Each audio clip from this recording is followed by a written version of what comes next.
মূল্যস্ফীতি নিয়ন্ত্রণে ২০২৬-২৭ অর্থবছরের বাজেটে চাল, মসলা, দানাদার সহ ৬০টি নিত্যপণ্যের উৎসে কর ৫% থেকে কমানো হয়, তবে শুল্ক ছাড়ে সেই প্রভাব নেই বাজারে।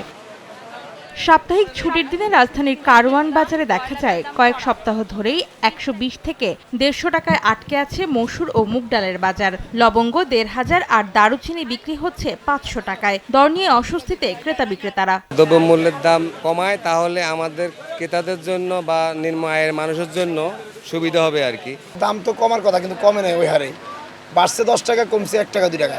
তবে তেলের সরবরাহ আগের থেকে বাড়ছে। এখন সপ্তাহ ব্যবধানে হঠাৎ বেড়েছে মুরগির দর। ব্রয়লার বিক্রি হচ্ছে ১৮০ থেকে ১৯০ টাকায়, আর সোনালীর দাম চড়েছে ৩৪০-এ। সব মুরগির দাম কেজিতে প্রায় 15 থেকে 20 টাকার মতো বাড়তি। খাদ্যের দাম বেশি, ওষুধের দাম বেশি, এই কারণে খামারওয়ালারাও হিমশিম খাইয়ে গেছে, এই কারণে একটু এফেক্ট করছে। তবে গেল 2 সপ্তাহ ধরে ভোক্তাদের স্বস্তি দিচ্ছে পটল, করলা, পেঁপে, কাঁকরোল সহ বেশ কিছু সবজি। বিক্রি হচ্ছে 40 থেকে 50 টাকায়, তবে চড়া বেগুন, শসা।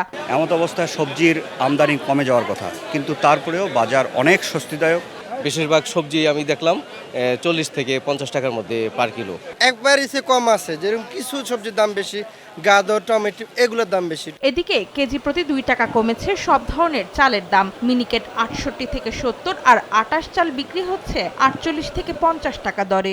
বাজারটা চালের উপরে প্রভাব পড়েনি, সেই জন্য 28 মিনিকেটগুলো একটু দাম কমছে, পার কেজিতে 1 থেকে 2 টাকা। বাজারে তো অস্থিতিশীল হয় নাই এবং আমাদের কেনার সাধ্যের ভিতরে আছে আল্লাহর রহমতে। কয়েক সপ্তাহ ধরে স্থিতিশীল রয়েছে মাছের বাজার। অন্তরা সেন, সময় সংবাদ, ঢাকা। এক মিষ্টি সকাল, কানে কানে কিছু গুনগুনিয়ে বলে যায়, কাছে আয় ভেসে যায় হাজার ফুলের ঠিকানায়, ছুঁয়ে দিয়ে ডুবে যায় সুগন্ধে সেই সীমানা। তিব্বত লাক্সারি সো, বাংলাদেশের রূপ।